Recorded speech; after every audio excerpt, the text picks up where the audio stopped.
Good afternoon. My name is Ann Aylward. I'm director of the Volpe Center. I'd like to thank you for joining us today and welcome you to the U.S. Department of Transportation Volpe Center's Thought Leadership Speaker Series on the future of transportation.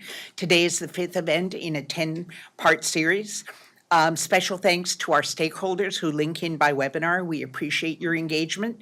In addition to sustained participation from the private sector, colleges and universities, NPOs, and federal agencies, today we welcome over 40 different state agencies linking in, along with a wonderful turnout from regional planning organizations and cities from all sizes, including our neighbor to the north, the city of Fort Saskatchewan. Who knew? This forum is helping to advance the ongoing conversation started by U.S. Transportation Secretary Anthony Fox's Framework for the Future, Beyond Traffic 2045. We have a lot of ground to cover today, so it's my pleasure to introduce our moderator, Dr. Austin Brown. Austin is the Assistant Director for Clean Energy and Transportation at the Office of Science and Technology Policy within the Executive Office of the President. At OSTP, his portfolio covers technologies, policies, and research strategies to enable a cleaner, more affordable, and reliable energy system. He is particularly interested in low-carbon options for improving the transportation system, including connected and automated vehicles, electrification, smart cities, and innovative transit solutions. He also teaches a class on transportation technology and policy at Johns Hopkins. It's my pleasure to welcome him today to moderate this panel. Thank you very much. Thank you so much, Ann. Thanks. I know that everybody else here is just as excited to hear our actual panelists as I am, so I'm not going to weigh anybody down with opening statements. So why don't we go right ahead, and I'll introduce the first of our two panelists, Robin Chase. Probably everybody in here has heard of Robin. Robin is a transportation entrepreneur, co-founder, and former CEO of Zipcar, the largest car sharing company in the world, Buzzcar, a peer-to-peer car sharing service in France, and GoLoco, an online ride-sharing community. She's also founder and executive chairman of Venium, a vehicle communications company, building the networking fabric for the Internet of Moving Things. So it's more companies, I think, that I've had projects in the last decade or so. It's really amazing. Robin serves on more boards as well, both public and private, that I've had time to list here, and is also incredibly widely awarded. She's won Time's 100 Most Influential People, Fast Company's Fast 50 Innovators, and Business Week's Top 10 Designers, just to name a few. Personally, I've been fortunate enough to see her speak several times, and she always talks about something different, always brings something new, and I learn something new every time I see her speak. So please join me in welcoming Robin Chase.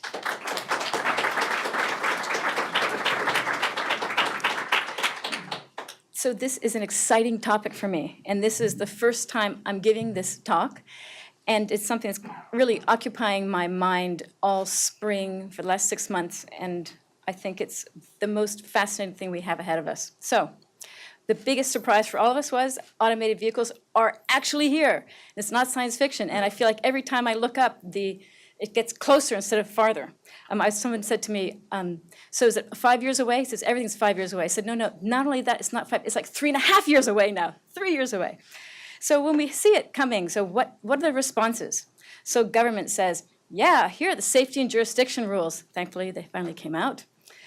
And what do people say? They say, I'm really scared. Like, I'm terrified, but yeah, one day I'm going to have one parked in my driveway. And when I've been talking to people, they say, but I just love driving. And I think, yeah, you love driving, but you're more about price, and driving isn't that fun in cities, as we know. You'd rather be online. But people's response right now is pretty one-dimensional. And then in their minds, when they think about it, it's going to be like what they have today, but automated. Transit authorities. We're going to replace our buses with autonomous buses and save on labor. And this picture has a little trick in it. Can you see? That this, I think, was a joke photo. So it's the driver with his hands off the wheel that someone caught on the highway. That's not what we really mean by autonomous buses. And car manufacturers, this was an interview with Mark Fields last week, CEO of Ford. And I know he's planning on launching the first 5 years. He says, yeah, we're going to launch shared fleets. And then he said, we're dedicated to putting autonomous vehicles on the road for millions of people, not just those who can afford luxury cars. This next decade is really going to be defined by the automation of the automobile. And I just thought, okay, so see that photo? We're going to do it again. Now with automated cars. Yay. And so what do the upstarts say? So Elon Musk, in 7 to 8 years, 50% of the cars sold will be autonomous.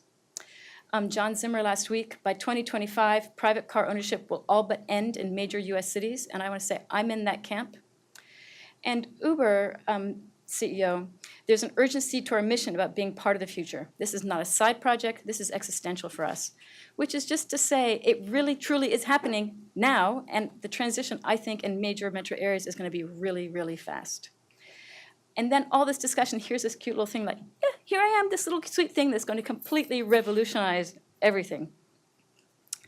So the key piece from a transportation perspective is autonomous is the new battleground. And I don't like war metaphors, but I couldn't think of a better one. So it's the battleground.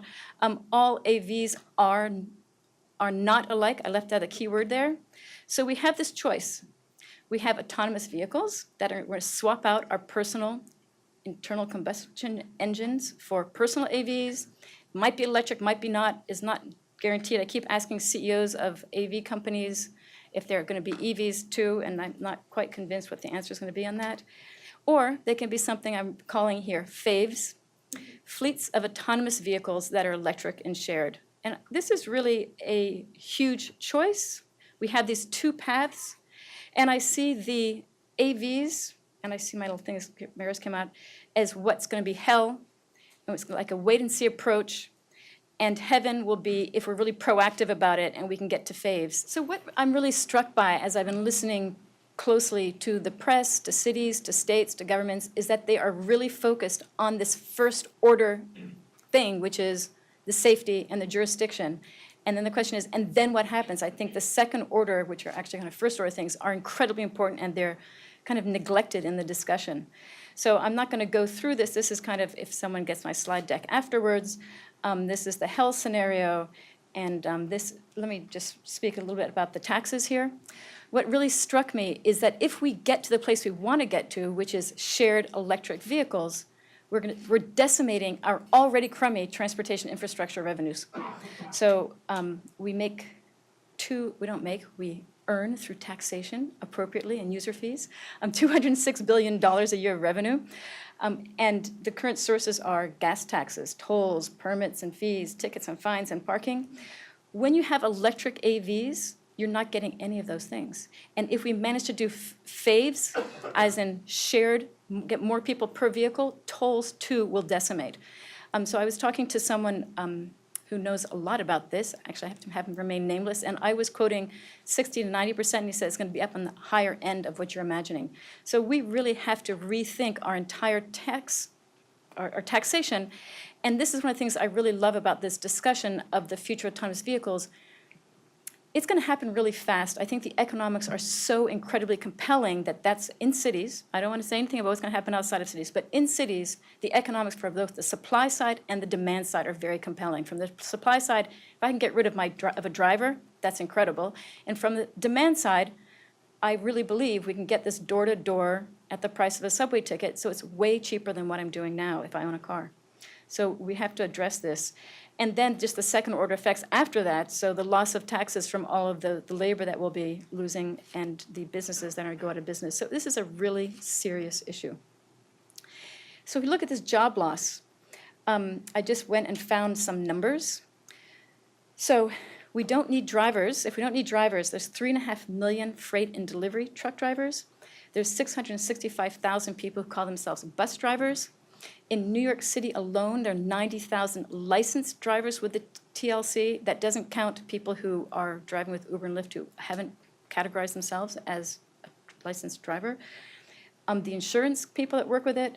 Then if we actually go from the AV scenario to the FAVE scenario, and we go to that 10% of the cars needed, there's 5.6 million people in manufacturing and 1.65 million people in dealerships. These are numbers I was just stunned by.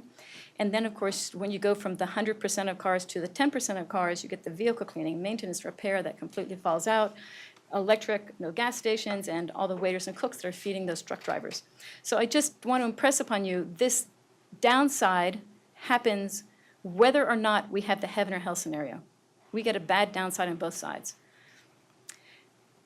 Faves, the upside, we just looked at this. I look at this primarily, what's really exciting to me is that we're getting a do-over for cities if we do the right things. And so the question is, do people actually share cars? Yep, they're doing so now. These are just some nice graphs I wanted to throw in here. This is member growth in the Americas and then the vehicle growth in the Americas for shared vehicles.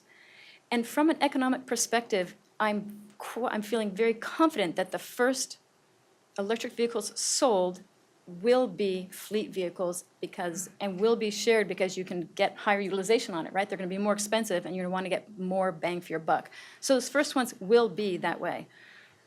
And then these are some numbers I got from Uber and Lyft. 30% of all Lyft rides in the US are now shared trips, and 50% for Uber and Lyft in San Francisco.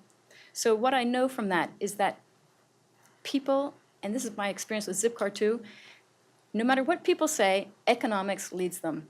And so if they can get someplace for cheaper and it's just as the quality is still there, they will go for the cheaper path. Something when I've been talking to transit agencies and I think, oh my God, you're going to go down the wrong path, is they're thinking, okay, we're going to take our buses and we're going to replace them with autonomous buses. And I think, great, that was great for you, transit agency, you lost your labor cost. But for me, as an individual rider, I'm still having the 25 stops and still taking just as long. So that did nothing for me when a transit authority just makes the bus autonomous. As a passenger, like, so what? So what we really do need is we want to put people first in small vehicles where they can actually get that door-to-door or almost door-to-door, a trip that's maybe 10% longer than if they drove themselves. You want to deliver that quality, and when you deliver that quality, then everyone says, wow, that was a great thing, and then their friends do it, and their other friends and other friends. And then we have these origin destinations that do require larger vehicles. But if we start with the large vehicles, I don't get a single bit of gain, and we will never get to this heaven vision. So we really need to start with the smart, small vehicles and build demand and with a high quality aspect.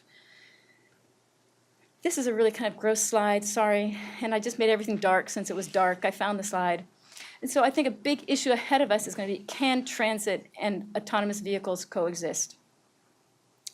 And I look at this and I think, what is the purpose of a transit authority?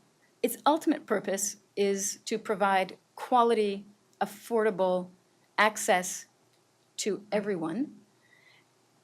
Their job is not to maintain jobs. That's not employment, I don't think, is the role of transit agencies. And so I do see that transit agencies will retain an advantage over autonomous vehicles if they are on dedicated rights of way, so metro and light rail and bus rapid transit, because you will go faster than you would if you were in a vehicle that's not on a dedicated right of way. But in those 5 years, that 5-year transition in dense metro areas, I think all the buses will disappear. And then, as I say, the buses will disappear, and then the private sector faves will get increasingly large, matching demand with an efficient use of a vehicle. And so just to talk about this transition, I see in the US that we could have in dense metro areas a 5-year transition, and I want to walk you through that. So year one, let's go Las Vegas. There's a 100-vehicle small pilot in that city who's taking its students, tourists, late-night workers. It's 100 cars, no one's making any fuss. And remember, these cars are now self-marketing. Like, they drive around and everyone's seeing them, everyone's talking about them. It's like the thing. So that's year one. And what's going to happen? There'll be operational issues for sure, and they will sort those out. Then we'll go to years 2 through 5. They'll expand to like a 1,000 fleet vehicle. And what will happen, I think, from people who don't have cars will clearly be using it. People who have cars, if your second car is out at the shop or broken or whatever, you'll have this reason. You say, okay, I'm going to go try it once. When you try it once, you realize, wow, that was door to door. It was a snap. I used my app. I didn't die. It was so great. And you will sell your second car.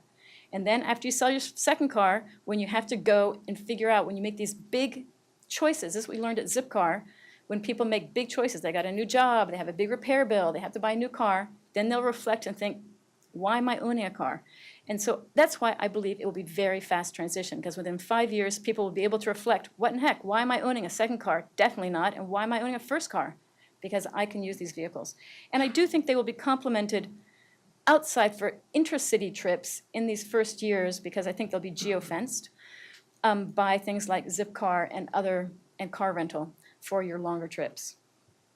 And so this will be showing itself to be fantastic in Las Vegas, and in years 3 through 5, if you are not Las Vegas and you're watching this thing play out, how can you say no? How can you say, no, not Boston, we're not going to do that? Of course you're going to do that. Of course you're going to say we have to have this because everyone else has it. So I think it's going to be really very fast. And what's going to happen outside and with trucking, I don't know enough about trucking. We know that it will be happening in trucking, but I can't talk to the economics of that, so I'm not going to. And when I think about suburban and rural, I think it will creep out from cities. So yes, the very most dense ones will mostly go all autonomous, and then depending on how much driving you do, you will, in suburbs, it'll creep out. And both Tesla and Ford are saying what I do think to be quite likely is that people who live in rural areas or suburban farther out, they probably will own one autonomous vehicle, and they will rent it out to other people when they're not using it, because you all know the statistic now that you only drive your car 5% of the time. And so when you own your second car will be your neighbor's autonomous vehicle. And it's be through use that people realize they can rely on it, and it's cheap and easy. Something I'm quite passionate about is climate change, and I can't remember if I put the talk in here for that, but I do believe that faves will be absolutely the fastest path to electric mobility, because right now people push back. People as individuals aren't buying it because of range anxiety, because I don't know where I'm going to plug it in, I don't know how to do the charger, I just don't want to deal with that complexity. When you're buying a seat in a shared car, you're not thinking about it at all. I don't care about whether it's electric or anything about that, because that's going to be someone else's problem. I just get my seat in my car. So this is another reason why I'm really interested in these faves. The single car economics, because I can just feel like, as I've been talking to people, they just don't believe that it's going to be the price of a subway fare. If you think about Zipcar, Zipcar is a driverless car, right? We're not paying for a driver of that car. And numbers that I think are public is that they were making about $70 a day on cars. On average, they make $70 a day. And if you think of that being 10 hours of use on average, so Zipcar is making $7 an hour per vehicle, and they're making money at that. So how many trips can you get, and how many shared seats can you get in an hour to cover $7? Easily. Easily we can be offering $2.50 a trip. For me, the economics is completely compelling. And so I do want to talk about climate change just briefly, because I can't ever go to any place without talking about it. So this is how much hotter 2015 was than any previous year. And I just want you to look at the distance between 2015 and 2014, how it was just way hotter because of El Nino. Yet every single month in 2016 has been hotter than that. So we need to make these transitions really, really fast. A friend of mine, Christiana Figueres, who ran the UN climate agreements, her sentence that I feel like every one of you should be tattooing in your heart and in your brain: the infrastructure we build over the next 4 years will determine the fate of humanity. So when I look at this thing that's about to happen with autonomous vehicles and these two paths, I can tell you for sure we need to go down the faves path. We need to make everyone want it, choose it, completely transform our cities into livable, fantastic places, and to electrify that way really quickly, because I think forcing people the other way is not going to work. And so it's time to seize the moment. You know, what are we waiting for? We could be taking these dirty, dark cities, I'd put a little slide behind that, and turn them into these great multimodal shared streets, complete streets. And just to drive home this point, the way people are thinking about autonomous vehicles today is so focused on safety and regulation, and maybe they're thinking, okay, it's going to be shared and multimodal, or we're going to make it electric. And we're not going to get this job done if we don't deal with so many other things. The transportation infrastructure revenue piece, land use and urban planning. Oh my God, I want us to figure out what in heck we're going to do with these spaces and when with these rights of way and these parks before developers decide they want to build some Trump towers. Like, we've got to decide what are our community priorities right now. Labor is going to be a gigantic issue, and labor is going to push back, and they should push back. But we have the 36,000 traffic deaths that we don't want to see anymore. So we're going to go down this path, and we have to deal with labor, and we have to think about it, and it is the reference case for the future of automation, so let's do the labor right. data. What do we do about, we need shared open APIs to maximize the number of shared trips, the likelihood of shared trips. So it's something that we really need to get on, as well as have, secure and privacy and demand. We've got to teach people. People are just in their minds thinking, oh yeah, I'm just gonna switch out my own car. We have to paint for them this amazing vision of what faves looks like, and that they want to yearn and ask for that, instead of just accepting status quo replacement. It's not gonna happen without us fighting for it. And safety, because it's gonna be such a big fight, we need to have victims and people who care fighting, because I was thinking, dead people don't lobby. And so if you died in a car accident, you're not going to be there to say, yeah, I really want to care about road safety. So we've got to activate all these groups. I feel like I'm running out of time. I'll give myself 2 more minutes here. For the taxing, it's the most important thing. Everything's important. It's one of the most important. Getting the incentives right around these autonomous vehicles, because this is going to make the difference between we're having these autonomous vehicles roaming around. It is definitely cheaper to keep it driving than to park. To run one of these vehicles is like $1 an hour. So why would I even pay for a $2 meter? I'm not going to. Just keep going around the block. So we have to really focus on this, and I see some areas where we can do it. First, vehicle on purchase. When you purchase your vehicle and you register it, you'll get put into a category based on your fuel type and your weight, because we want people to choose clean fuels, and we want people to choose the smallest vehicle that they could possibly do. Then road user fees, which we all know, based on distance, based on congestion, and I think we're gonna have to add a penalty for zero occupancy.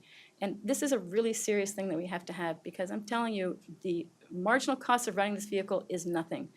And then there's another opportunity if you think of retail, the retail version, like Uber or Lyft or Zipcar. We might want to think about doing pickup and drop-off taxes, in that we want to cluster people. We'd rather have 6 people get on and off at a stop than 6 individual stops. And if you think about street space as well, you'd rather people cluster in one spot rather than use up the whole thing. And we might also think about a VAT tax to help pay for things like labor. In terms of legislation, I feel like at the outset, what should cities be saying as they come out of the gate? Because right now, all the car companies are supplicants, and they will not, and once they've got established, so I think the cities have a one-shot deal to make the rules, because the new companies are supplicants. So I think we need to say all passenger autonomous vehicles must be clean fuels or EVs. We have to say that the new addition to the energy grid must be renewable. Here's something I'm trying out. We can discuss this later. I think we might want to say, have a moratorium on personal autonomous vehicle ownership for 5 years. That's the CEO of Ford was actually saying that. He was saying he was going to make his first sales to fleets, because it's going to be limited supply. And that's what I think most of the manufacturers are imagining, is that they're going to be selling them to people like taxi companies. And so if we could actually say, you know what, give us a 5-year head start to change behaviors in cities, that would be amazing. As I said, the faves must use these standard open APIs to maximize the likelihood of shared trips for passengers. And if you think about passengers and freight, we could do the same thing with freight. And define rules around data common security and privacy. I feel like I've run out of time, but I would love to create an alliance of NGOs and cities around the world that have these same guiding principles about how we can affect the transition towards heaven. And these things I've just talked about here in this multi-sector way are all the points that I made during this talk. And that's it. Thank you.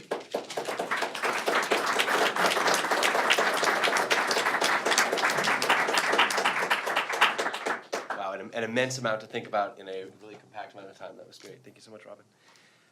Now let's welcome Dr. Anthony Townsend. Dr. Townsend is a senior research scientist at New York University's Rudin Rudin Center for Transportation Policy and Management, and a fellow at the Data and Society Research Institute, a newly launched think and do tank located in New York City. His research focuses on the emerging field of urban informatics and its impact on local government and citizen engagement. His first book, Smart Cities, Big Data, Civic Hackers, and the Quest for New Utopia, was published by W.W. Norton & Company in 2013. Anthony's work on the impact of mobile information services, shift in mobility demands in megacities, and the impacts of both trends on transportation planning and policy analysis is highly influential. He was recently named one of Planizen's leading thinkers in urban planning and technology and one of the top 100 thinkers tracking the Internet of Things by Postscapes. Please join me in welcoming Dr. Anthony Townsend.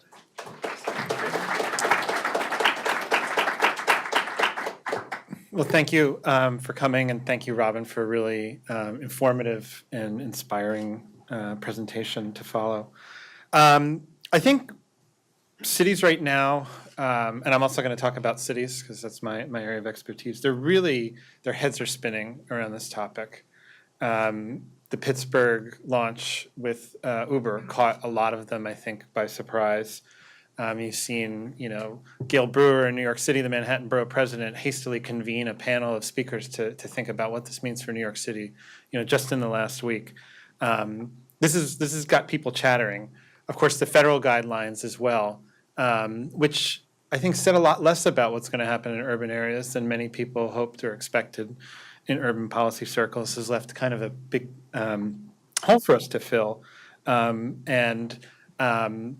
That's what I'm going to try to do today is map out what I think, and I call this like version 0.1 of the urban policy framework for AVs, what that could look like. I love this slide, so I throw it into every talk. These are flying carpets, let's face it, at the end of the day. That's what's driving the vision. It's driving the people that are inventing these technologies to go to work. There's like a deep, and this is like in every mythic tradition on the planet, this thing shows up. It's some artifact that you sit on or get in. It's a chair, it's a rug, it's something else, and it goes by itself magically between places. So this isn't, a product of the internet era. This is like, a dream of human civilization coming to fruition. It's extremely powerful. And it's always just around the corner. This is my second favorite slide around AVs. Lots of people use this slide, but people think it's an old auto industry ad, and it's actually, it was a ad by a lobbying trade organization in the electric power industry in the 50s. This wasn't a vision about transportation. This was a vision about electric power, and I think Robin really, highlighted just how appealing that is to us as well as to the people that sell it. I didn't get to do the graphics on here, I apologize. The other big picture piece behind this is that lots of automation technologies have had massive impacts on the physical configuration and use and activity in our cities. Everything from clocks to printing presses, stock tickers, when they were automated, that really got the whole game of globalization started. And it was originally the gold telegraph, which ticked out the price of gold every second. Elevators, and then becoming automated. Containerization has had a massive impact on land use. Telephone switching and just automated positioning in the GPS system. So you don't have to actually navigate. Something can navigate for you. So I like to think that urbanization is symbiotic with automation technologies. The two of them drive each other. Automation makes cities able to be bigger, more efficient, safer, more connected, and in turn, the wealth that generates lets us invest more in developing these new technologies. And I totally agree. They're coming. They're here. They're just around the corner. What really bothers me, though, is the focus on passenger vehicles, because these things are all sort of, we're still debating whether they're going to catch on, whether they're going to appeal to a mass market. I think there's, for everyone that says that these are inevitable, that they're going to take over, there are lots of people with very good, strong reservations about it. I'm in the middle of kind of collating all the different forecasts about how fast this transition is going to take place. I'm guessing some of you in the room have worked on this as well. And I'll talk a little bit more about the time frame for this in a second, but it's not going to happen overnight, I don't think, on a mass scale. Maybe in some pockets with some particular kinds of services. But this is a couple decades before it's mostly done. And then it's still going to be kind of a mixed bag. The whole kind of Silicon Valley vision that we're going to wake up overnight and this is all going to be done, I feel is really missing the cart. And what's happening in the meantime is it's these niche applications. And this is another big shortcoming I see in the whole discussion is that it's like supply driven rather than demand driven.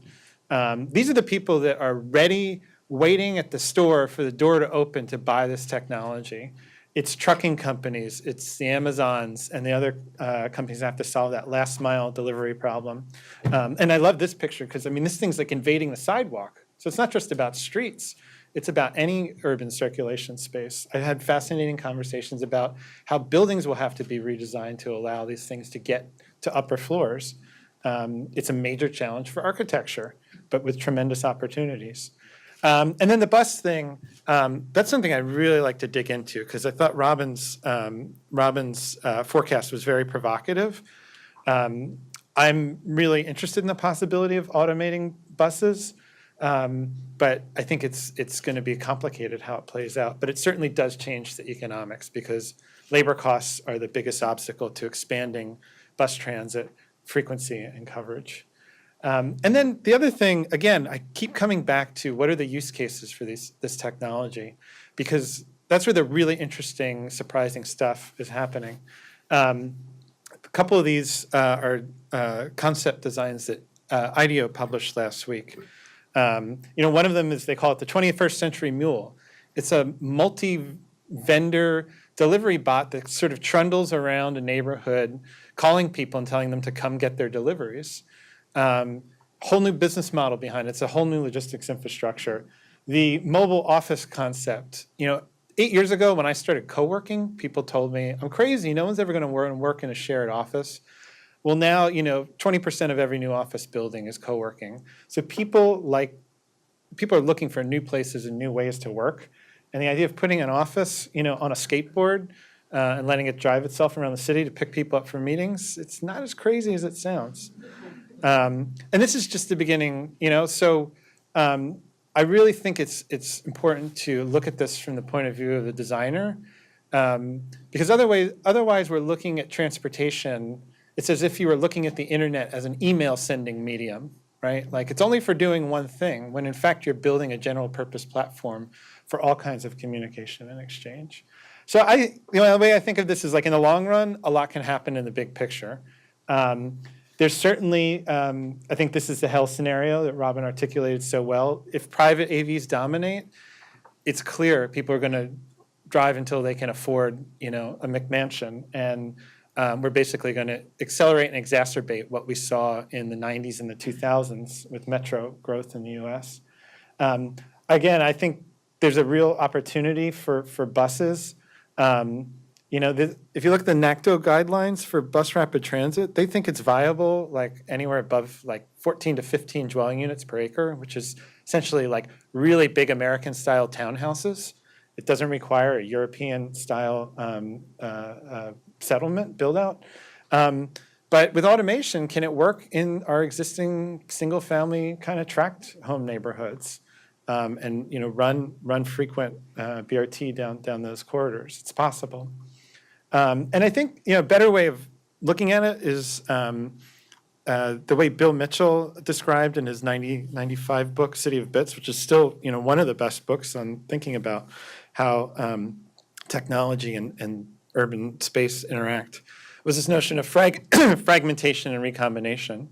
So it's not so much about are the schools going to move or the bank's going to move or the home's going to move, but are pieces of what happens inside those buildings or inside those businesses going to get pulled apart and reconfigured. And the best example he used was Amazon, which took the different parts of the bookstore and put the shop window on the web, put the cash register on the web, and put the stock room in a warehouse somewhere in Seattle or Nevada or wherever. So it centralized some things, decentralized other things, and allowed them. But now we see book selling all over the place. We see it in airports. We see it, and the existing clusters of things that make up our cities aren't necessarily going to hold. So I think just again to provide some kind of big picture, how do historians and futurists, two different perspectives on the present, see this? people didn't move around all that much before electricity. Electricity was a thing that allowed cities to grow big and to move lots of people regularly. And it was primarily streetcars and transit that allowed that and really expanded with our cities. So I think of that as phase zero, mobilization. And increasingly, the way I look at this is that motorization has gone through 3 phases. The first phase is growth. This is the great story of the American car, which Peter Norton documented really well in Fighting Traffic, how it kind of cars invaded the city. I love looking at newspapers from that era, and people are like, what the hell? Where did all these cars come from? They're killing children. What should we do about it? Well, what they do about it is everything that we live with today, essentially giving over streets to the car. And that's about 60 years. I think it's fair to say like around 1985 is when we start to realize en masse that that's just not scaling anymore. It allows cities to expand without restrictions. Federal policy is mostly anti-urban during that period, favoring expansion, favoring road building, and kind of letting mass transit run itself into the ground, and tons of unintended consequences that we talked about. Phase 2, which we're kind of wrapping up now, I call saturation. And this is when we realize that that doesn't work anymore. It's not, we can't build roads fast enough. They keep filling up. It's causing all these other pollution, obesity, whatever. And we start to try to retrofit some other transportation policies on top of it, like transit-oriented development. This is the Hudson Bergen Light Rail, one of the most successful in New Jersey. And of course, innovations like Robin's coming in and trying to find new solutions within this existing environment. That's about 40 years. We see some sort of modestly pro-urban policies being introduced during that period. And then what we're confronting ahead, again, is this 20-year period of automation. And it's primarily about reinventing the automobile. It's involving a massive amount of private investment. And again, I don't think we really have an urban lens yet. And Robin made this really compellingly that I think it's key to understand that there's nothing inevitable about the direction this goes. It's really up to us to design the outcome and to influence that through policy. I won't talk about this because I talked about this here last year. I've developed some scenarios in reprogramming mobility study that we're looking at 4 different futures based on how this AV picture plays out. One based on private passenger cars going pretty well, one based on it going pretty poorly, one based on automating transit, and one more around automating logistics and personal vehicles. And there's a number of these now starting to come to light. So Deloitte just published one last week, I think it was last week, where they were looking at the different permutations of full autonomy versus partial autonomy and personal versus shared, and looking at the cost per mile of those different scenarios. I think these are really useful tools to help us understand what the choices and what the big stakes are. So again, this is my first cut at trying to map out how to understand what this means for cities, what they should pay attention to, and the levers that they can pull. And I think these are pretty much the same policy areas that we heard about before around AVs. And sort of, I think, the pace at which they're going to come to the forefront. So safety, obviously, it's top federal priority, it's the top industry priority, and it's going to be the top priority to just allow this to happen, to proceed at all.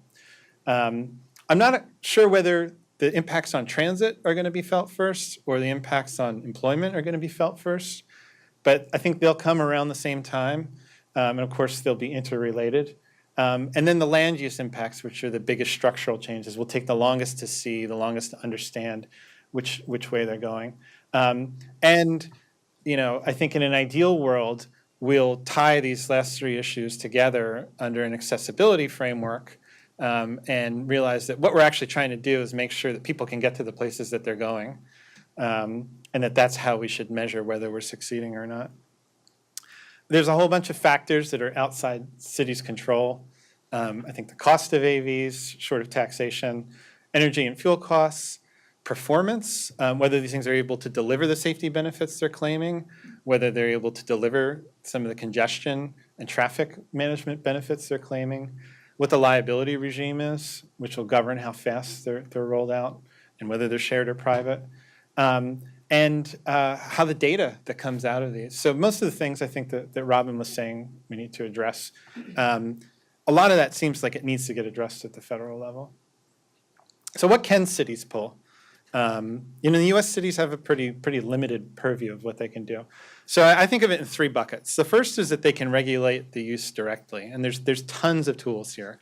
So restricting AVs from certain lanes or certain kinds of uses of AVs from certain lanes at certain times, creating districts that have different rules about whether AVs are allowed and how they can be used. Road pricing. Although are there any successful road pricing deployments in U.S. cities? It's been a tough one here. Parking, of course, is going to be a gigantic one. Restrictions and fees. Getting to the zero occupancy vehicle, I don't know how cities would exercise their authority over that. I'm hoping that some creative legal minds can find a way to do it, because I agree it's just as important. But the idling and existing idling restrictions might be useful for this unattended zero occupancy vehicle. Curb management is something that cities can really, that's a real leverage point, because that's the end of the network.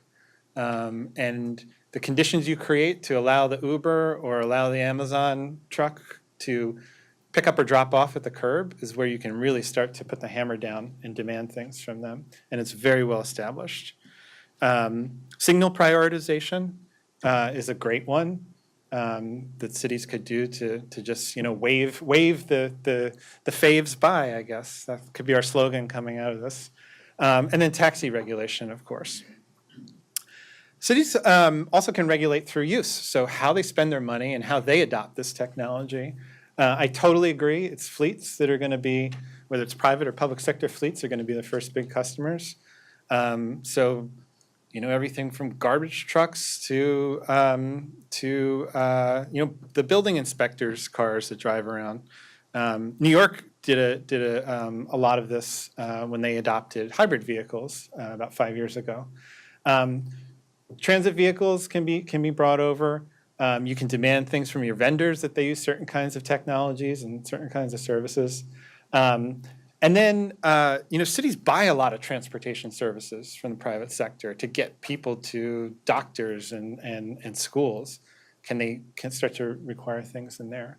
And this is a powerful market shaper, particularly because the contracts are forever. And then this is the fuzziest one where the urban planners come in, is shaping the context for use. So there are all kinds of opportunities here, from the way zoning code interacts with allowed uses, to parking requirements, to density bonuses, which will definitely drive people. And then the little kind of details of site planning. How far are the setbacks? How far are the turning radii? What do you have to do to allow emergency vehicle access?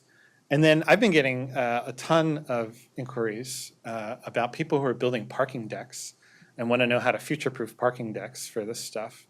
I always shoot for the stars and tell them, build it to be converted back to a useful use, like residential or commercial. Don't build it to become a next-generation parking garage at some point in the future. Like, build it for a world that will not have these things, parking. And then they say, but there are people thinking about that. So, although the investors love it because they know they can get higher rents. So always appeal to the pocketbook.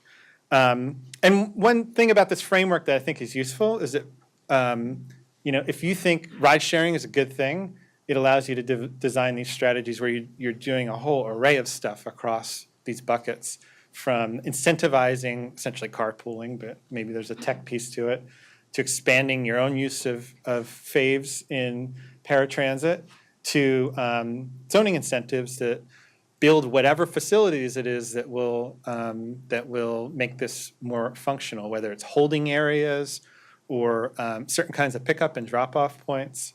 Cities are going to have to do like dozens of things over decades to really sustain and drive this forward.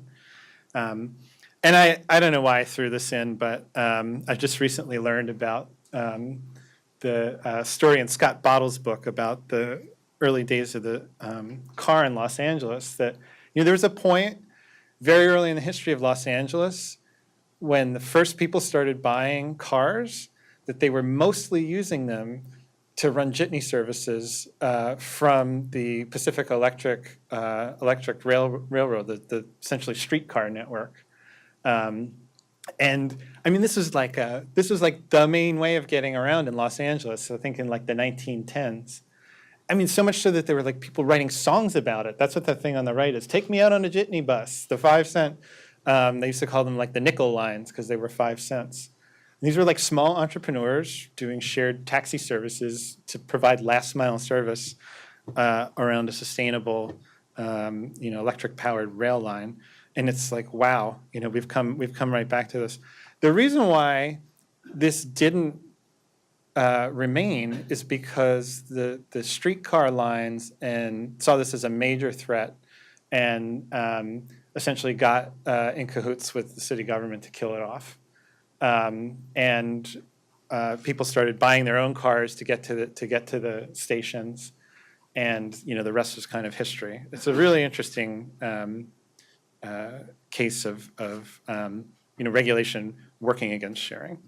And then the thing I'll leave on is, again, I really think it's useful to think about this from the point of view of the user, and that this is about providing accessibility, getting people to where they need to go. It's not about transportation, right? Like in an ideal world, we would design cities so that you could get to most of what you needed to get to through human-powered transportation.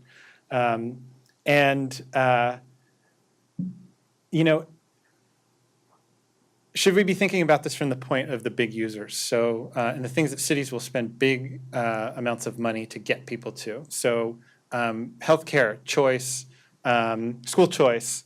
There's lots of kids, surprising number of kids moving around cities in the morning, and there's big bucks being spent on that. And then, doing things like the accessibility lab at University of Minnesota, like trying to understand in a fine-grained way what the obstacles to people getting to employment opportunities are, and how you can fix that either through better land use or through better mobility services. So looking forward to the discussion, and thank you very much.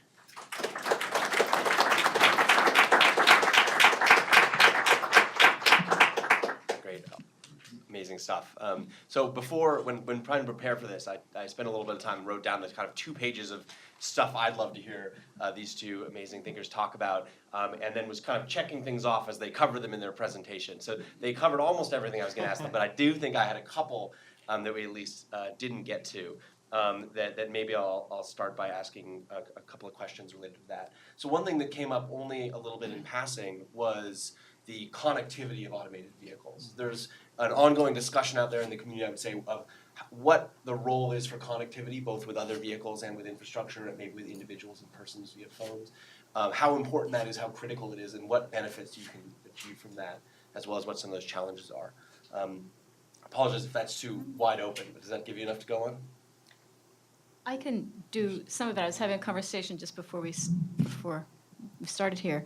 I'm co-founder of a company called Venium that is putting a box in cars and very fancy software that has 3 antennas. So it has cellular, Wi-Fi, and vehicle-to-vehicle. And so it's providing the lowest cost connectivity, and you make those handoffs really seamlessly and quickly. I had a ride in a Google car the other day, and let me just say one more thing. As I've been talking to autonomous vehicle manufacturers, as I understand it, their job is already incredibly hard. So they've been just kind of saying, okay, we're going to hold network connectivity out there as, yeah, it works, and we're going to deal with all the not killing passenger people on the street and figuring out all the other stuff. And so they haven't really looked at that networking piece, because it's in and of itself a really hard thing. So I think we're going to need systems like Venium that are heterogeneous networks with very fast handoffs, because you certainly can't have connectivity disappear. That said, I was talking to people at NHTSA, and I think we need to have within the vehicle some, the red button that says, let me out right now, at the safest spot right now, that has nothing to do with connectivity. So that there is, so in the case where you are behind the mountain in Vermont and whatever, that it's probably going to work fine, and you have the ability, without being connected to the outside, to get out safely. But so vehicles have to have some embedded intelligence as well as external intelligence. But yeah, we are definitely moving. This is just another chink in the pervasively connected lives that we lead. Yeah, the only thing I would add to that is the most sophisticated perspectives I've seen on this issue actually come from people who work on healthcare devices, connected healthcare devices, because some of the applications that they're thinking about and designing, if they don't work, they'll kill people. It's very clear. It's like device doesn't work, person dies, right? There's not like a long chain of events there. And so they have an approach that's basically, robust disconnected operation. So the thing should be able to think and reason enough for itself when it's offline to be able to get the vehicle or whatever to safety.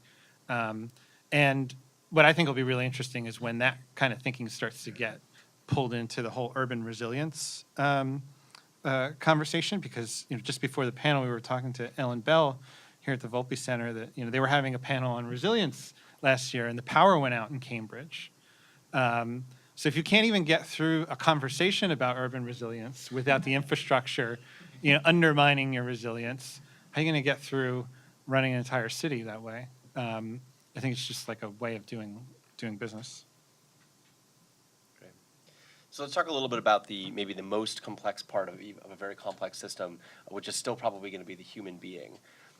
So I'll put a little of my own color on this. So I've been frustrated that I think the main way people have had to try to learn about how people will accept these technologies or interact with them is through surveys. And there's probably apocryphal statement attributed to Ford where he said, if I'd asked my customers what they wanted, they would have told me they wanted a faster horse, right? And his point from that was, I needed to go and do something that they didn't even know they needed. So when you ask people about automation, they probably don't know how they're going to actually feel about it when it comes around. So I guess from a research perspective, what do we need to know? How do we go out there and actually learn about how people will accept or not these technologies, how people will use them when we have such limited tools available? I just want to, we have a real world experience in dense urban areas of autonomous vehicles, and I would say that is in very low wage countries. And it was like the first time I gave a talk on autonomous vehicles, that was someone in the audience said to me, I said, oh my God, it's absolutely true. So in Delhi or Mumbai, where the cost of paying a driver is $2 a day, so we're seeing what that looks like from a use case, and what happens is, you do have your driver drive around the block at the mall instead of parking, and you do have it sit outside your cafe to be at your beck and call when you blink in it, so we see that kind of behavior in those countries. I'm interested in the pedestrian car interaction, and I think that's a trickier one, and so I think we will see that through experience, and I don't know how we're going to do it without live experience, that particular aspect of it. Yeah, I mean, my feeling is we're only going to find out through testbeds and platforms that allow a large number of people to figure out what the killer apps are, to use the kind of tech industry speak. And most of the testbeds that are out there now are either focused on safety, and safety in not particularly urban environments, like the M-City in Ann Arbor. I mean, that's not going to help us learn much to get us to heaven. It'll help us avoid hell, maybe. It might make hell possible. I don't know, but it's not gonna get us to heaven. Test beds and test beds that are testing a particular service, like in Singapore or whatever, where they kind of have a hypothesis, and that's the only thing they're testing is whether the shared mobility will work in this particular configuration in this country. I feel like we need more open test beds than that allow people to do things. Like there were no drive-ins. Drive-ins were invented in Los Angeles because people were like, hey, we're in our car and we're hungry. and someone said, I should make a place to park where I can put food out the window right into their car. And, that wasn't something that people did with horse and buggies, So then what does the test bed look like? Is that a city that goes out and says, we're gonna be a citywide test bed? I think we're going to see citywide test beds. So M-City was a federally funded experiment that I thought, wow, that is a complete waste of money, of my tax dollars. I was horrified by it, given that we have so many real cities in which to test things. And it's interesting to me what's happening with Uber in Pittsburgh right now is that, so a driver in the car that's got, so they're, I think, able to do some testing around what do passengers feel like? And so they're able to do an autonomous vehicle in a real-world situation, so they're going to learn something about the technology, too. But you are correct that I think we'll have cities that say, yeah, you can have autonomous vehicles, they can do in this geofence at these speeds, and then entrepreneurs will, it's going to be a long time for entrepreneurs because the cars are so expensive. Yeah. So use cases, that's going to take, that's a later thing. So you mentioned the pedestrian car interaction. So what does that look like? So there've been a couple of interesting patents out there with devices that might handle some of Wait, that I communication. have one, and I want to keep repeating it because I know someone's going to patent it, and it makes me so mad because it's so obvious, and then you can get a patent on your obvious thing, is I picture the passenger side windows becoming like walk signals. And so after a minute, it's going to turn into a passenger signal say, you have to wait now, 10, 9, 8, 7, and then you'll get to 0 and it'll creep forward. But I think we have switched the balance of power, for sure. That's a great idea. And I think you're gonna have, you're gonna patent that right away. I said it in a public space, it can't be patented. I have a real fear of, I keep blaming teenage boys, because I've had one, that if I were between the age of 13 and 22, my dream in life would be to throw myself in front of those cars and have them screech to a halt. Like, that's gonna be a joy. And so then we'll have to have, warnings and then fines. The only thing, I totally agree, it's gonna keep a lot of urban designers busy. The one possibility that I think is really interesting is if you're in a city where something knows where all the cars and all the pedestrians are, and what all the pickup and destinations are, you might be able to route most of the traffic to the areas where there are no people. But if you want to get off or on in a congested area. Like, you Yeah, wanna- no, so it'll it's still like- need to be managed there, but I think, and that's actually like a really kind of discarded modernist idea that you would like essentially be separating vehicles and people. It's like the opposite of complete streets. But it may actually need to be revisited for this technology if it proves that we can't solve the vehicle pedestrian interaction through other means. And like freight traffic, right, is going to always want to go to the back of the building. So there's no reason why that ever really has to interact with pedestrians. But I think it should be examined as a tool. So when you say that, one of my nightmares is that we will start to build in cities, that we'll start to build streets that are made for AVs, and then we'll have just like what we did with cars, right? That we get really clever and we optimize for cars, and now nothing else works on them.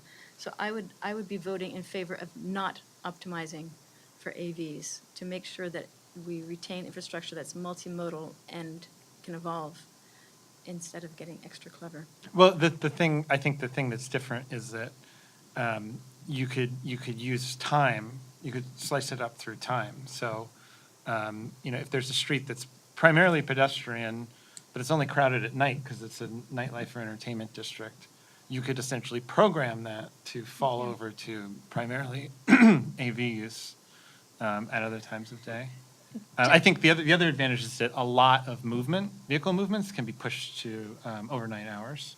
Well, so that's an interesting thing. When I was thinking about congestion pricing, I feel like, or zero occupancy vehicles, I thought, wow, there's another thing that we value and that we would have to, it's like anti-congestion pricing. So between 2 and 6 a.m. or 1 and 6 a.m., I expect my street to be quiet. And on Sunday mornings, I expect my street to be quiet. So if it suddenly felt like it is like an anti-congestion pricing that we might want to be pricing to retain some of that calm that we anticipated. Well, long as they're all electric. what if we limit them to, Still- still you know, like 3 miles an movement. hour? Like, they're patient. They'll, Yeah. they'll take an hour, you know?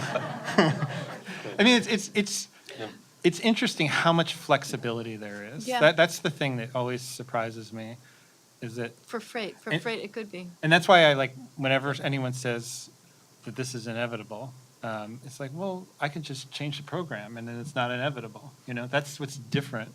It's not like the car where it was like this standard package that rolled off an assembly line and never changed after that. These things can change like overnight. But won't that be a drag if Sunday mornings, instead of you going out and enjoying empty streets, they're just like, so one thing you said that gave me more heart attacks than I'd already given myself around retail cars was Yeah. just the picture of The mule? the mule and other things like that, that right now we have in cities, we have public space and private space is more expensive and public space is free. Suddenly, we can now shift enterprise into public streets in a serious way. Like right now, we're doing delivery, but now you can do so much more of it. And I think that is, for me, where the big fight has to happen. Autonomous Another food one. trucks, right? Well, yeah, well, absolutely. And we were just, I was riffing with a friend on this because the idea of retail was really kind of terrorizing me. So imagine Walmart just circling the blocks, many Walmart cars, but there was some use cases I thought were fantastic. So think about shoe repair or jewelry repair, something where the activity happens in the vehicle, like you're doing it's your shop in which you're actually, a human is actually doing something is moving. So I go pick up your shoes and then I'm repairing them and then I bring them back. Or so all sorts of repair services felt to me like they could belong on streets. But there's a lot of other ones that were getting me. Yeah, I mean, the politics of that are really interesting too. Like, who was the biggest opponent of the food truck boom, you know, in the last decade? Restaurants, right? So it's like food people hate food people. And it says unintended consequences of like, I think just have to be, there has to be like some vision to allow city authorities to say, well, look, you know, repair shops, totally consistent with our vision of public space. Like Amazon bots picking up your shoes to take them to a warehouse in New Jersey to get fixed there and then dropped back off, not consistent with our use of public space. And one of the things I feel like we're not talking about enough in this discussion is the opportunity of transforming our streets once you get rid of. So I would hate for parking spaces to be now just filled up with mule cars. So ideally, we would repartition public space for pedestrian and biking active modes, 50% and 50% shared vehicles of all sizes, small to large. And I was thinking about that a case could be made that I think, I'm sure people in this room have made this case, that pedestrian and bicycles is what is protecting actual retail. That we would see more retail when you have 50% of the people in those modes. Mm-hmm. And so it's I think that's one of the lobbies we need to get back in to this discussion, that we can repartition the streets for not everybody in their enclosed AV looking at their laptop, but we want people out. So I want to hear more about what the kind of the streetscape looks like in this. I mean, I think you had a few up there in your slides, but it'd be good to go into that a little more detail. But first, I want to maybe cue off something you just said. One of the kind of visions for what the vehicle might look like is more like this sort of mobile living room, right? And it could potentially be compatible with your Faves concept, right? Where if this was a shared use vehicle that was electrified, but the very nature of that vehicle is isolating from the streetscape. That you could imagine getting in and out of it without ever being really aware of the place that you exist in between your origin and your destination. That kind of worries me. Is that something that should worry me? And then is there anything that could be done about it, or is that just what people will or will not go for? I think it's going to depend on the length of the trip, right? So right now, I hate driving, and when I have to drive for 2 hours, I think, oh my God, it's so much better to be a passenger because I get to look out the window and see stuff, or look at my phone, or look at a book, or knit, or I can do all these things, whereas when you're driving, you could only do one focus. So I'm not convinced that, so people are passengers all the time. People do a diversity of things as passengers now. And yeah, so I'd say that's the answer. What are people going to do as passengers? We know what they do, because they're passengers now. And that doesn't Like, disconnect them from the place. That's that a they're ton of interested in. people who are passengers now. There is this piece around whether it will create more sprawl that, and so I'm testing this idea on you guys, that I think that there's a small percentage of people who will go farther. But if you think about in your lives, how many, even if you're productively engaged, how many hours did you want to be away from whoever's living with you or whoever's in your neighborhood?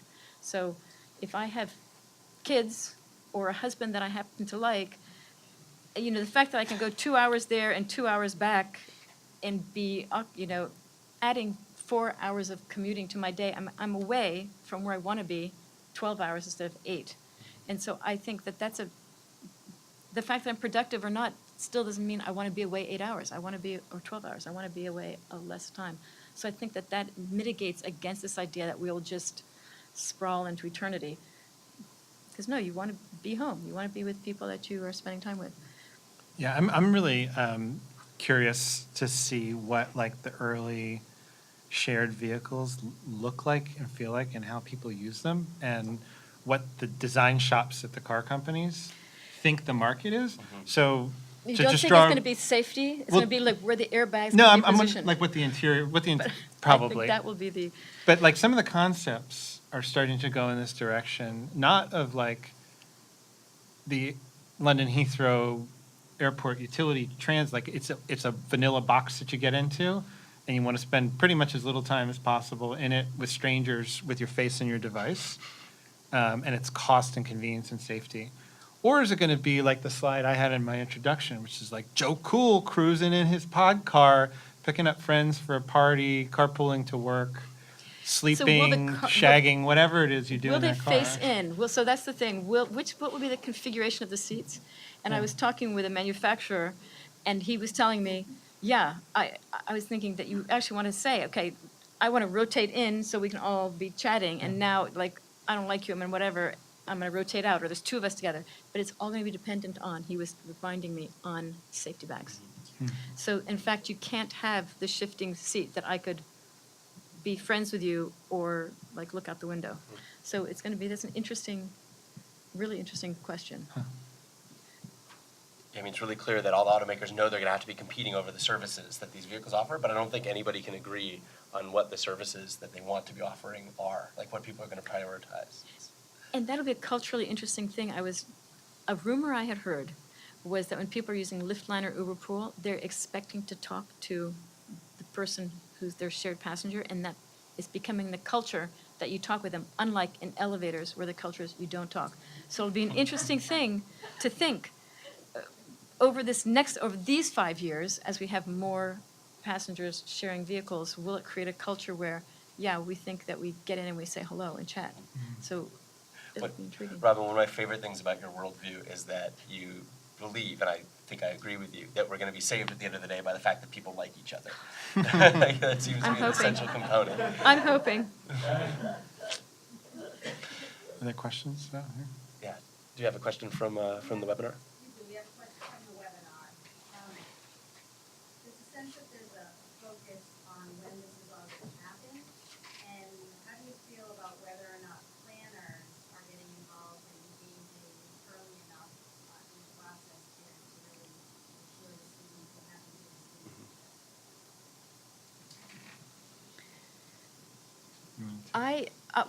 Just to this, when it's going to happen, I really think it's going to happen. It's starting to happen now, and these manufacturers said we're going to start selling them in 2020. And what really struck me about your slide that I want to go look at, I feel like I want to talk to the guys at Deloitte, to say here's the universe of America, and here's all the trips in the cars. I don't think that's an interesting basis to look at the transition, because they're not going to happen there. So the question is, of people who live in urban areas and of urban areas, what's going to be the pace of transition in those and adoption in those urban areas? So I feel like I'd like to re-see the data, because I think it's going to be really fast. And I think planners, for sure, and cities and everybody is like so behind the fact that they haven't realized this is coming so fast. It's the part that's scaring me the most, and why I'm spending a lot of time trying to shake people.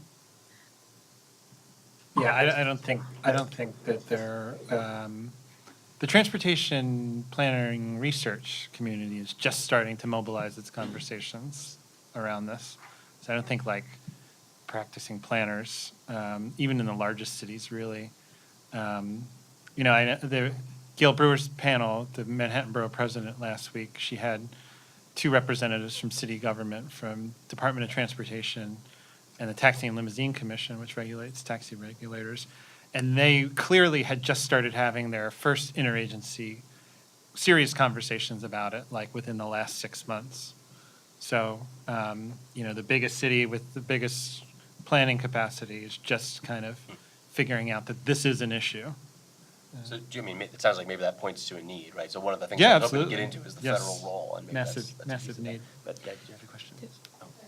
I just wanted to ask, you guys both have talked a little bit about the opportunities that are presenting themselves, particularly for how cities and public entities can sort of intervene and influence the future from this point outward. And it's really related to the last question as well. But what do you see as the opportunities for underserved communities, poor communities, communities that are transit deserts that don't currently have the access to the opportunities that we're talking about? Where does that fit into your guys' ideas of the opportunities that are available? For the webinar, I'll summarize the question, is like how can this benefit the underserved communities that might have more needs from an equity perspective? A note to self here I wrote is I took out the slide that had that stat on it. There was a Harvard longitudinal study and another study that said the single largest barrier to escaping poverty was quality transportation, access to quality transportation. And I think this is completely game-changing on that. And I see these vehicles as going everywhere. As I say, I see it being the price of a subway ticket. And I realize subway tickets are expensive, and that in themselves is that's a high cost that a lot of people can't afford. And if I think about transit agencies, I see their budgets. I think we have a lot of discussion ahead. I could imagine their budgets dramatically shrinking, and that they would be allocating, you get, based on your income, here's $100 certificate every month to use as you want. But I see it as completely cracking open what's happening, that access. So right now you have the hour-and-a-half commute with the 3 buses that go every half hour. That'll be transforming. You too will be able to go door to door at the pace of a private car plus 10%. And if we think of the reductions in congestion, it might even be faster than today's private car. But I think that for me is such a key, gigantic piece to why I really want to see the faves outcome and save all their money. One more piece on the AVs selection. In the lowest quintile of America, they spend 40% of their household budget on their car. And I deeply believe we can be cutting that to a fraction of that across the board. Yeah, I mean, I think this is too why I was saying accessibility and looking at these like big policy goals that depend on transportation or better accessibility, like healthcare access and school choice, because it clarifies cities' rationale for intervening, right? Like cities try to regulate some of these services or products. Courts are going to say, under what authority are you regulating? And they can say, this is undermining our policy efforts to deliver better health care to our entire elderly, disadvantaged, whatever population. And the courts will say, oh, that's important, as opposed to just saying, well, we're threatened by this, or we don't understand it. And they'll say, okay, let the private sector do it at once. And that could be the same thing with electrifying, requiring that there be electric. It's a public health. Talked about a lot of different futures, but one thing I didn't hear was your vision of the future of insurance and how that may change with this new paradigm. So I am a customer of Metro Mile, which is one of these companies that will track your every movement, through the diagnostic port and sell you metered insurance. And I did it as like a lifestyle experiment. I had to like ply my wife with drinks and plead, like, I really want to see what this is like. This is the brave new world of constant tracking. And I'm totally freaked out by it every time I interact with it. So my initial reports from that future are completely freaky. Let's go the other way. And I suspect the population is going to feel even more so. But I think It's the cheap. insurance rates are going to dramatically drop, and that'll be another reason why these cars are so incredibly cheap to drive around. They're not going to be paying for parking, they're not going to be paying for insurance, and when they're shared, you're only paying even another fraction, and electric is cheaper than they maintain at a cheaper rate. So I see this insurance dropping dramatically, and I think we're going to see a lot of companies going out of business because the faves will be fleet insurance and not personal insurance. And I'll stop there because there's more questions. Yeah, I mean, I think that the logical conclusion of all this is with all kinds of insurance in the age of big data is that like the mutualization of risk that's based on is But like what's that's the falling risk? But apart. the risk is all in the software and in the location. Nothing to do with you as an individual anymore. Yeah, but you know things happen. So, but yes, it's everything would be metered essentially. Yeah. Go there, and we'll work our way back. The heaven scenario and the faves, it requires a significant amount of sharing and ride sharing. And Paris has had success with it. It sounds like San Francisco has had success, but it hasn't quite taken on the traction. How do we get people to share as quickly as we need to pursue automation as quickly as we could? So Uber is really hard to get data out of. As I've understood it, though, that there's a lot more people sharing than you think. So in Bogota, Colombia, where Uber is illegal, there's 2 million people who are still members and users, and I heard that 60% of the Uber rides in Bogota are Uber Pool. And incredibly, Thursday last week, I was talking to people from WRI India, and in India, the poorest of people are using Uber Pool to get around, which I just completely was dumbfounded when he said that to me. Which is to say, I think people are driven by economics, and I think you're wrong. I think people will share in a heartbeat. If it's simple, and I don't have to wait, I don't have to do anything. One of the points I took away from your book, Peers Inc., was that when you started Zipcar, sharing had a much more negative connotation than it does today. Definitely. And that in part, maybe thanks to social media, we now have a much more positive association with the word. That it's almost gone from like something that you make your kids do with their siblings to something that people are voluntarily interested in. There's another webinar question. Oh yeah, great. There is. Do you have a sense of where children will fit into automated vehicles? Uber has a service at this time where they are offering car seats, but it seems that a lot of the planning at this point is not thinking about the family unit. So the question was, how do children fit into this? How do we think about the family unit and how that'll interact with automation? I have opinions, but you can also answer. Okay. Yeah, I mean, I have 2 young kids, and I would love to put them in a safe car that will take them where they need to go, because their lives are crazy. I mean, they're so overscheduled. And like Mercedes was testing a service like this, which was essentially like an Uber Pool type service, chaperoned Uber Pool type service. I don't know how it fared, but I think a lot of people see the elderly, visually impaired, and kids as like the kind of leading edge users for this technology. Whenever they say that's the leading edge, I think you're crazy. It's everybody else. But that's what I keep arguing with Google about. They keep talking about blind people. I think, why are you talking about blind people? Everyone wants to do this. But do you remember that there were seats that at one point did flip down? And so I think it wasn't for infants, but age 1 to whatever, and then you folded it back up. And so I think that I can imagine. And the other piece, as I was reflecting on this, I thought, there's going to be a law, and we could take a poll on this, there's going to be a law, what is the age at which you can go in an autonomous vehicle unaccompanied by someone? Would it be 12? Would it be 8? Like, what is that age? And I'm sure there's going to be a law that says, yeah, it's okay. And so it's really, I was just reflecting on what's it going to be. But I think, yeah, 14-year-olds, obviously. 13-year-olds, probably. 12, like, it's interesting.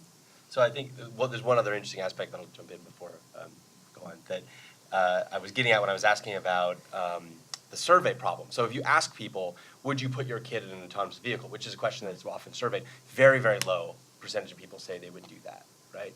then you They can see didn't why ask it's the sort of question scary. the right way. Exactly. Would you like someone Yeah. else to take your kids? Or ask them, Exactly. ask them at 8:29 on a Monday morning. Or ask them when they see Anthony's 2 kids going off to work while he has coffee on the Exactly. porch, right? Exactly. That's why we don't know what the future looks like, because you don't know how you'll respond when other people are using it. But, do we have time for a couple more? Yeah.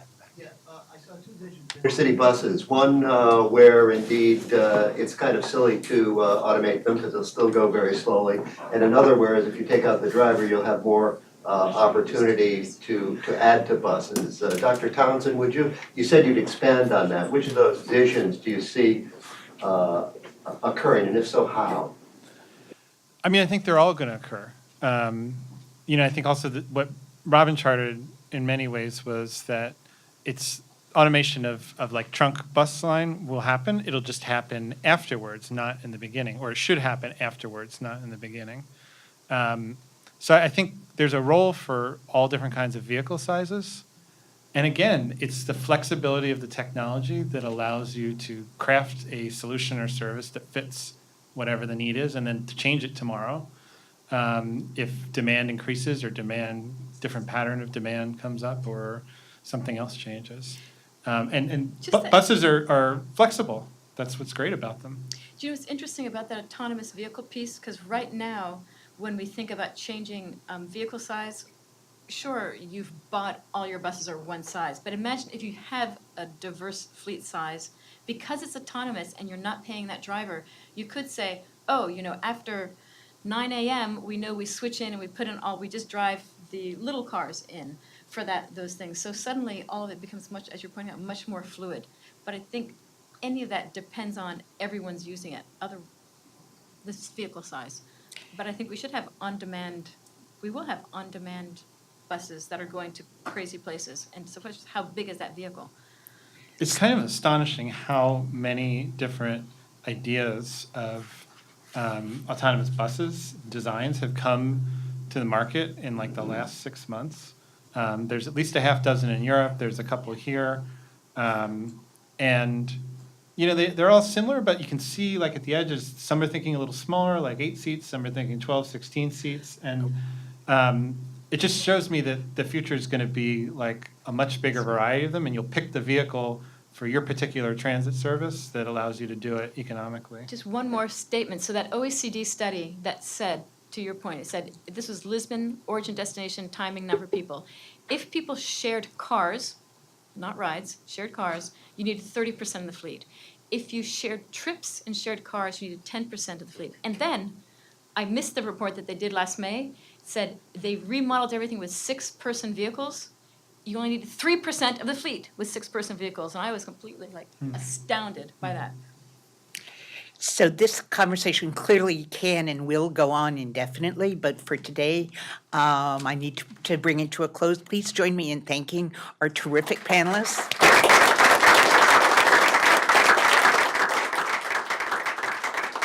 Thank you all so much for making the time to come to Volpe. Thank you all for hanging in.